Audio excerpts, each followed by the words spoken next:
नमस्कार। वेदांता के to the point series में आप सबका एक बार फिर स्वागत है। हमने जो दिसंबर का प्री एग्जाम है और जो अप्रैल में प्री का एग्जाम होना है पीएससी का, तो उसको ध्यान में रखते हुए इस सीरीज को स्टार्ट किया और इसमें आपको बहुत छोटे छोटे वीडियोस मिलेंगे, कुछ जरूरी इंफॉर्मेशन इसमें दी जाएगी। तो आज हम बात करने वाले हैं आरबीआई के। हालांकि आरबीआई को लेकर जो प्रीवियस लेक्चर मैंने बताया था, तो उसमें आरबीआई के कंपोजिशन, उसका जो सेंट्रल बोर्ड ऑफ डायरेक्टर्स है, 21 मेंबर्स होते हैं, उसके बारे में हमने काफी डिटेल में डिस्कस किया था।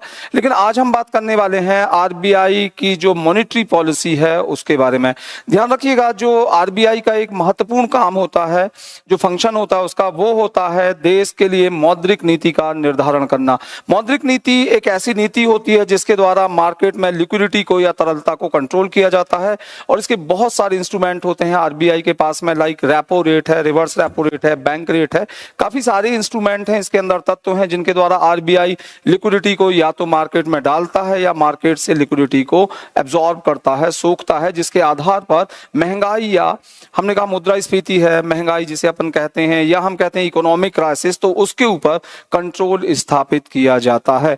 तो ध्यान रखिएगा कि मौद्रिक नीति का निर्धारण आरबीआई का एक महत्वपूर्ण काम रहा था, और प्रारंभिक रूप से आरबीआई के लिए ये जो नीति का निर्धारण है ये गवर्नर द्वारा ही किया जाता था। लेकिन 2016 में मौद्रिक नीति के निर्धारण के संबंध में एक बहुत महत्वपूर्ण परिवर्तन किया गया है। तो क्या है ये परिवर्तन, ये मैं आपको आज बताने वाला हूं। ठीक, देखिएगा, जो आरबीआई की मौद्रिक नीति है ये आरबीआई एक्ट में क्लियर मेंशन की गई है। एक और बात आपको बहुत अच्छे से दिमाग में बैठा लेनी है कि आरबीआई का गठन 1935 के गवर्नमेंट ऑफ इंडिया एक्ट के द्वारा नहीं किया गया है।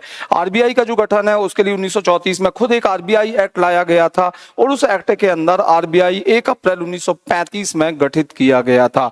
ठीक है, अभी आरबीआई जो मौद्रिक नीति बनाता है, तो 2016 में संसद ने इस आरबीआई एक्ट में एक बहुत ही महत्वपूर्ण संशोधन किया है, और इसमें एक नए सेक्शन को शामिल किया है, 45ZB।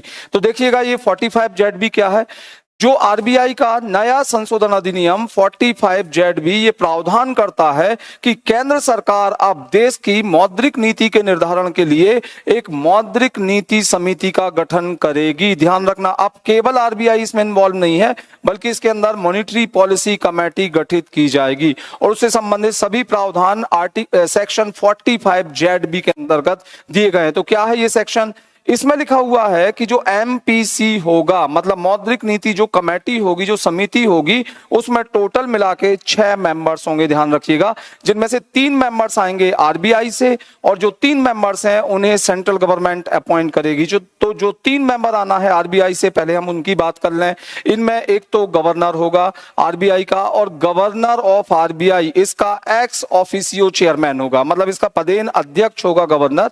एक सेकंड कि इसमें जो मौद्रिक नीति का प्रभारी डिप्टी जो गवर्नर होता है, जो मौद्रिक नीति का प्रभारी डिप्टी गवर्नर है, तो एक मेंबर वो लिया जाएगा। आपको पता है कि जो आरबीआई के 4 क्षेत्रीय कार्यालय हैं उन सभी में एक एक डिप्टी गवर्नर होता है, उनमें से किसी एक डिप्टी गवर्नर को मौद्रिक नीति का प्रभारी भी बनाया जाता है, तो वो भी इस कमेटी का एक सदस्य होगा। और तीसरा सदस्य जो बोर्ड ऑफ डायरेक्टर्स है, सेंट्रल बोर्ड ऑफ डायरेक्टर्स जो है आरबीआई का, तो वो जिस भी एक बैंक अधिकारी को इस पर्पस के लिए अपॉइंट करेंगे, तो ये 3 सदस्य आएंगे आरबीआई की तरफ से।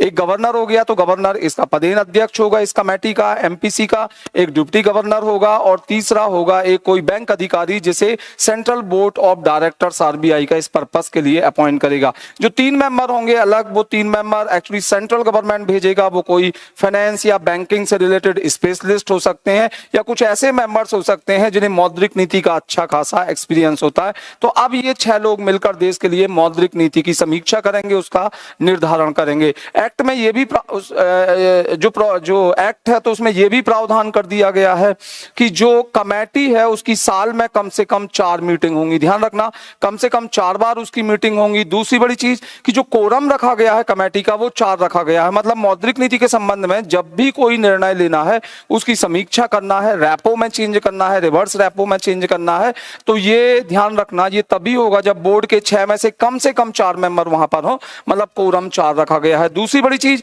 कि इसमें 6 के यदि किसी मैटर को लेकर डिस्प्यूट है, जैसे मैंने कहा कि यार कुछ मेंबर्स बोल रहे हैं नहीं यार रेपो रेट बढ़ाना है या कम करना है, कुछ कह रहे हैं कि नहीं जो रेपो रेट है उसे ही कंटिन्यू करना है, और यदि इस संबंध में कोई विवाद आ जाता है तो जो निर्णय लिया जाएगा वो वोटिंग के द्वारा लिया जाएगा, मतलब उसमें मतदान होगा और सभी की एक एक वोट होंगी, मतलब 6 वोट पर जाएगा। लेकिन ऐसा हो सकता है, ध्यान रखना, कि मैटर टाई हो जाए, 3-3 हो जाए, तो वैसी स्थिति में जो गवर्नर है उसे एक एक्स्ट्रा वोट देने का राइट होगा, मतलब वो कास्टिंग वोट दे सकेगा। ध्यान रखना, गवर्नर जनरली इनिशियली तो वो वोट देगा ही देगा, लेकिन यदि टाई हो जाता है तो वैसी कंडीशन में उसे सेकंड वोट देने का, या जिसे अपन कास्टिंग वोट कहते हैं, वो देने का भी अधिकार होगा। एक और बड़ी चीज की एमपीसी के सदस्यों का, मतलब पूरे के पूरे जो 6 सदस्य हैं तो उनका टेन्योर 4 साल होगा, मतलब सभी सदस्य जो एमपीसी गठित करेगा केंद्र सरकार, ध्यान रखिएगा केंद्र सरकार इसे गठित करती है, लेकिन ये जो ऐड किया गया है ZB, जो मैं बात कर रहा हूं 45 ZB, ये